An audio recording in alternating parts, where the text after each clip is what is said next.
कितने योगी इति अमलात्मा महात्मा तंद्राओं में रहते हैं, हजारों वर्षों की समाधि लगाते हैं, सैकड़ों वर्षों की समाधि लगाते हैं और समाधि में समाधिस्थ हो जाते हैं। समाधिस्थ अवस्था में उन्हें कौन भोजन देता है? भोजन के न लेने पर भी, भोजन के ग्रहण न करने पर भी यथावत वो श्वास लेते हैं, ईश्वर का चिंतन करते हैं, भगवान में निमग्न और तन्मय रहते हैं। उनको जीने भर का ओज, शक्ति, ताकत, बल उस भजन के द्वारा मिलता है। जीव अपने जीवन को इससे बिगाड़ देता है। राजन परीक्षित समलो, बड़ा सुंदर उपदेश दिया। राजन परीक्षित समलो, अपने जीवन को भगवान से जोड़ दो। भगवान से जुड़ जाओगे, जो भगवान के गुण हैं, जो भगवान का बल है, जो भगवान का ओज है, वो आप में आएगा। आप तद्मय हो जाएंगे। सुनना ध्यान से, बड़ा अच्छा उपदेश है। गीता में भी ऐसा ही भगवान बोलते हैं। आप बड़े गीता के प्रेमी हैं। गीता में भगवान ने बोला, ममैवांसो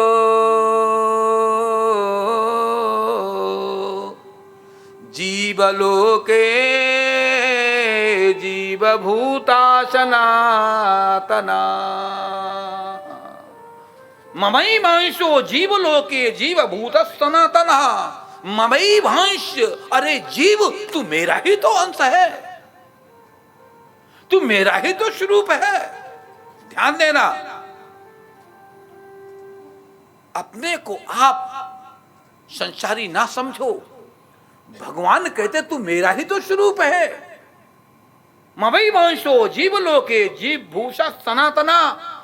यही बात भागवत कह रही है। सुनना ध्यान से। इसी बात को गीता कह रहा है, इसी बात को रामायण कह रही है। ईश्वर अंश और जीवज अभिनाशी, चेतन अमल सहित सुख राशि। ईश्वर अंश, आप ईश्वर के अंश हैं। ध्यान देना मेरी बात पर। गीता के आधार पर जब आप ईश्वर के अंश हैं, रामायण के आधार पर जब आप ईश्वर के अंश हैं, सुनना ध्यान से, भागवत के अनुसार जब आप ईश्वर के अंश हैं, अंश अंशी भाव है। ध्यान देना, बहुत महत्वपूर्ण बात सुखदेव जी ने समझाई। राजन परीक्षित, सिंह से उत्पन्न जो बच्चा होता वो सिंह ही होता है, वो गीदड़ नहीं हो सकता है। राजन परीक्षित सिंह से, सिंह के द्वारा उत्पन्न, सिंहनी के द्वारा उत्पन्न जो बच्चा होता वो सिंह होता, गीदड़ कभी नहीं हो सकता है। अरे भैया, ब्रह्म से, उस ईश्वर से, उस परमात्मा से निश्चित यह तत्व जीव है, वो भी तो उसका रूप हुआ है। आप भूल गए हैं, आप विस्मृत हो गए हैं, अपने स्वरूप को आप भूल चुके हैं। आप तद्रूप ही तो हैं। आपको स्मरण दिलाने के लिए ये भागवत की जा रही है। आपको स्मरण कराने के नित्य स्वाध्याय कराया जा रहा है। आपको स्मरण कराने के लिए श्रीमद् भागवत कथा कही जा रही है, रामायण सुनाई जा रही, गीता सुनाई जा रही है, कि आपको याद आ जाए कि मेरा स्वरूप क्या है। हम दुखी क्यों हैं, हम कष्टायित क्यों हैं? अपने स्वरूप को भूल गए। अपने स्वरूप को जानिए, मेरा स्वरूप क्या है। हम नित्य हैं, हम शुद्ध हैं, हम बुद्ध हैं, हम मुक्त स्वरूप हैं। हम मरने वाले नहीं हैं। राजा परीक्षित ने एक एक बात को बहुत ध्यान से सुना। मैं तो सोचता था कि सांप आएगा, मुझे डसेगा और मैं मर जाऊंगा। मुझे कहां डसने वाला है, मुझे अब नहीं डसेगा। प्रथम दिन जो स्थिति राजा परीक्षित की थी उसमें बहुत परिवर्तन हुआ, बहुत परिवर्तन हुआ। जरा थोड़ी कथा को अपनी ओर ले जाओ। परीक्षित कह रहे हैं कि 5वें दिन आते आते मेरे में बहुत परिवर्तन हुआ है। जरा आप भी थोड़ा झांको, देखो कितना परिवर्तन हुआ। परिवर्तन हुआ तो बहुत अच्छी बात है, और नहीं हुआ तो परिवर्तन लाओ। यदि आपने परिवर्तन ला दिया, ध्यान देना, यदि आपने परिवर्तन ला दिया, यदि परिवर्तन आ गया, और मुझे विश्वास आप में परिवर्तन हुआ है। यदि आप में परिवर्तन नहीं हुआ तो होता तो आप 3-3 घंटे बिना हिले झुले बिल्कुल एक आसन पर आप नहीं बैठ सकते, नहीं बैठ सकते। यदि आप में परिवर्तन हुआ है, हो रहा है, ध्यान देना मेरी बात पर, ध्यान देना, तो मेरा आना सफल और हमारे प्रेमपुरी आश्रम के द्वारा भागवत सप्ताह कराया जाना सफल, इन लोगों की मेहनत सफल, इनकी मेहनत सफल। ध्यान देना, किसी की मेहनत की कदर होनी चाहिए, कीमत होनी चाहिए, उसको मूल्य मिलना चाहिए, उसका मूल्य होना चाहिए। ट्रस्टी इतना मेहनत करते हैं, ये हमारे बच्चे बैठे हुए हैं, आप सब हमारे मानस पुत्र हैं, आप हमारी मानस पुत्रियां हैं। ये मेरे प्यारे मानस पुत्रों, प्रेमपुरी आश्रम के ट्रस्टी, मेरे मानस पुत्रों, आप इतनी मेहनत करते हैं। यदि आपने अपनी मेहनत से, अपने पुरुषार्थ से इनके जीवन को परिवर्तित कर दिया तो आपका प्रेमपुरी आश्रम में ट्रस्टी बनना सफल हो गया। मेहनत आपकी सफल है, सफल है। ध्यान देना, घर का किया हुआ कार्य, सुनना था से मेरी बात को, घर का किया हुआ कार्य आपका पूजा नहीं है। ऑफिस में जाकर के कलम चलाना पूजा नहीं है। घर में रोटियां बना के खिला देना पूजा नहीं है। घर में झाड़ू लगा देना पूजा नहीं है। यदि आपने प्रेमपुरी आश्रम में 1 घंटा, आधा घंटा, 2 घंटा ऑफिस में बैठ करके व्यवस्था को संभाल दिया, आपने आश्रम में पथारी को ठीक कर दिया, आपने आश्रम में झाड़ू को लगा दिया, आपने आश्रम में चद्दर को बिछा दिया, यदि आपने गोवर्धन महाराज को सजा दिया, यहाँ की कोई सेवा कर दी, तो आपने तपस्या पूजा कर ली। आपकी पूजा है, पूजा पूजा पूजा है। ये मैं नहीं कह रहा हूं, ध्यान देना, ए, मैं नहीं कह रहा हूं, ये सुखदेव जी कह रहे यहां पर भागवत में। सुखदेव जी बोले, राजन परीक्षित, ध्यान से सुनना, बड़ी सुंदर बात परीक्षित जी महाराज को सुखदेव जी महाराज ने सुनाई है। परीक्षित, यादो हने बहन ने, यादो हने बहन ने मथनो पलेप प्रेंखेंगना विरुदितो क्षण मार्जनादौ। अरे वो गोपियां जंगल में नहीं गई, कंदराओं में नहीं गई, गुफाओं में नहीं गई, वो घर में रही। और घर में रह करके उन्होंने क्या किया? बोले, यादो हने, यादो हने बहन ने, उन गोपिकाओं ने जब दूध दुहा, दूध के धूते धूते भावना बनाई, एक दूध को धो करके अपने श्याम सुंदर को सुंदर सा दूध उबालूंगी। उबालने के बाद सुंदर से गिलास में, स्वच्छ से गिलास में, पावन से गिलास में इस दूध को रखेंगे और तुलसी का पत्र डाल करके अपने बांके बिहारी श्याम सुंदर को समर्पित करूंगी। चिंतन चल रहा है, यादो हने, गायों को दूर रही हैं, चिंतन चल रहा है, कृष्ण का स्मरण है। धूते समय का जो चिंतन है, जो क्रिया का कृष्ण से जुड़ाव है, वो दूहने की क्रिया भक्ति बन गई। यादो हने बहन ने,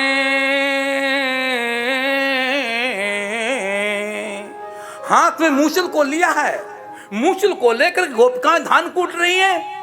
और धान कूटते कूटते चिंतन कर रही हैं कि हम इसमें से चावल को निकाल करके अपने नंद नंदन मुरली मनोहर श्याम सुंदर लाला कन्हैया को सुंदर सी तस्मई खीर बनाऊंगी और लाला को भोग लगाऊंगी। सुखदेव जी बोले, राजन परीक्षित, उन गोपिकाओं का धान का कूटना और चावल को निकाल करके खीर बना के भगवान को भोग लगाना भगवान की भक्ति हो गई। अरे मथनो पलेप, दही का मंथन कर रही हैं, माखन को निकाल करके भगवान को भोग लगा रही हैं। लंबी चर्चा है। यादो हने बहन ने मथनो पलेप, प्रेंखेंगना विरुदितो क्षण मार्जनादौ। क्षण मार्जनादौ, मार्जनी बोलते झाड़ू को। घर में झाड़ू मार रही हैं, चिंतन कर रही, आज श्याम सुंदर मेरे घर में आएंगे, स्वच्छ कर लूं, साफ कर लूं, पवित्र कर लूं, घर को पावन कर लूं। रोज झाड़ू घर में लगाती, कन्हैया आएगा, लाला आएगा। वो लाला के चिंतन में रोज घर में को 4-4 बार साफ करती हैं। ध्यान देना, वो झाड़ू का लगाना भक्ति है, दही दूध का दुहना भक्ति है, दही का मथना भक्ति है, मूस से धान का कूटना भक्ति है। गोपी प्रत्येक कार्य भक्ति बन रहा है। मैं आपको केवल कहना इतना ही चाहता हूं, अरे भैया, हमारे प्रेमपुरी आश्रम के ट्रस्टी वृंद, आपका एक एक कार्य, हे मेरी माताओं, आप बोलोगी आपने ट्रस्टियों के लिए बोला, हमको तो कुछ नहीं बताया है। अरे देवियों, तुम भी इस आश्रम में जो सेवा करोगी वो भक्ति है। और महाराज घर में करेंगे वो भगवान कहते वो भी भक्ति बन सकती है यदि मेरा कहना मान लोगी तो। भगवान का कहना है, क्या कहना है कि तुमको जो संबंधी मिले हैं, जो परिवारी जन मिले हैं, जो स्वजन मिले हैं, जो रिश्तेदार मिले हैं, जो कुटुंब कबीला मिला है, भगवान स्वयं बोले। सुनिए, अभी मैंने यद्यपि श्लोक बोला था, पुनरावृत्ति करता हूं। भगवान स्वयं बोले, अरे मेरे प्यारे प्यारे भक्तों, इन जीवों को आप मान लो ममई वांस, ये जो भी मुझे मिले हैं ये सब परमात्मा के अंश हैं। क्या है? परमात्मा क्या है? बेटा मिला है, बेटी मिला है, नाती मिला है, पोता मिला है, बहू मिली है, सास मिली है, ससुर मिला है, पति मिला है, अगैर बगैर जो भी तुमको मिले हैं वो सारे के सारे क्या है? ममई अंश। भगवान का कहना है कि सब मेरे अंश हैं। समस्या पड़ गई, उलझन पड़ गई, नासमझी पैदा हो गई। भगवान ने कहा ये मेरे अंश हैं और तुमने कहा नहीं भगवान ये मेरे अंश हैं। समस्या यही तो पड़ गई। और समस्या क्या है? भगवान ने कहा मेरे अंश हैं और तुमने कहा मेरे हैं। है समस्या की नहीं? ये मेरा बेटा है, ये मेरी बेटी है। बहू आई वो मेरी बेटी नहीं है, वो कितनी भारी समस्या है। बहू आई वो मेरी बेटी नहीं है, बड़ी समस्या खड़ी कर दी। हम प्राय अखबारों में पढ़ते हैं,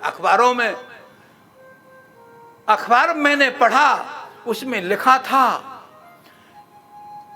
घर में स्टोव फटा, घर में स्टोव फटा और स्टोव के फटने से बहू मर गई। बहू, अरे एक ऐसा स्टोव है, एक ऐसा गैस सिलेंडर है, इस सिलेंडर को मालूम है कि ये बहू है और ये बेटी है, ये सास है। और जब भी सिलेंडर फटता है, जब भी स्टोव फटता है तो बहू पे फटता है, बेटी पे कभी नहीं फटता है, न सास पे फटता है। नहीं समझी? ना सास पे सिलेंडर फटा, न बेटी पे फटा, न घर के किसी सदस्य पर फटा। जब भी मैं पढ़ता हूं तो बहू पे ही फटता है। जब भी अखबार में पढ़ता हूं तो ये सिलेंडर स्टोव ये बहू पे क्यों फटता है? अग्रीश भाई, मेरी प्यारी माताओं, ये सिलेंडर बहू पे क्यों फटता है? भगवान कहते हैं तुम अपनी बेटी को तो मानते हो मेरी है, लेकिन बेचारी जो बहू आई है उसे मेरी नहीं कहते हो। ये अपराध है। तुम बेटी को अपना कहो, कोई आपत्ति, कोई दिक्कत नहीं, लेकिन बहू को भी अपना कहो। सुनो मेरी बात। कथा सुनने आप आए, कथा सुनने आप आए, जब कथा में आए तो सास बन के आई। निवेदन है, भोग पढ़ते पढ़ते इतनी विचार में मजबूती आ जानी चाहिए। भोग पढ़ने वाले दिन जब कथा सुन के जाओगी तो सास बन के नहीं जाओगी, मां बन के जाओगी। मेरी सफलता कथा कहने की। कोई बहू कथा सुनने आई है और कथा सुन के जब वो घर जाएगी तो बहू बन के नहीं, वो बेटी बन के जाएगी। जब बहू बेटी बन के जाएगी, सास मां बन के जाएगी। ध्यान देना, ससुर बाप बन के जाएगा। जब ससुर बाप बन के जाएगा, बहू बेटी बन के जाएगी, सास मां बन के जाएगी, तो कोई समस्या, उलझन, कलह, कलेश कहां रहा। सुनो ध्यान से, श्रीमद् भागवत में सभी पक्ष हैं। व्यवहारिक पक्ष भी है, पारमार्थिक पक्ष भी है, सामाजिक पक्ष भी है, आध्यात्मिक पक्ष भी, सभी पक्ष इसमें हैं।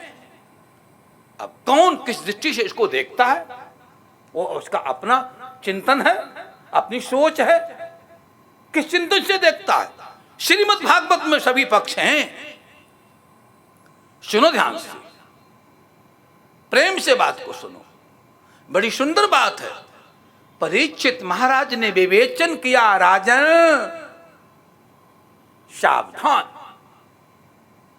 कथा को सावधानी से सुनो। बोल वृंदावन बिहारी लाल की जय, कृष्ण कन्हैया लाल की जय। हमको कथा कहने के लिए यदि घड़ी का प्रतिबंध नहीं हो तो सवेरा हो जाएगा, हम कथा नहीं बंद करेंगे। गिरीश भाई, ऐसा कई बार होता है, सच कहता हूं। समय होता है 3 घंटा, हम बोलते हैं 5 घंटा, पर यहां ऐसा बिल्कुल नहीं करूंगा। 2-4-10 मिनट तो चलता है, आप घबरा नहीं जाना।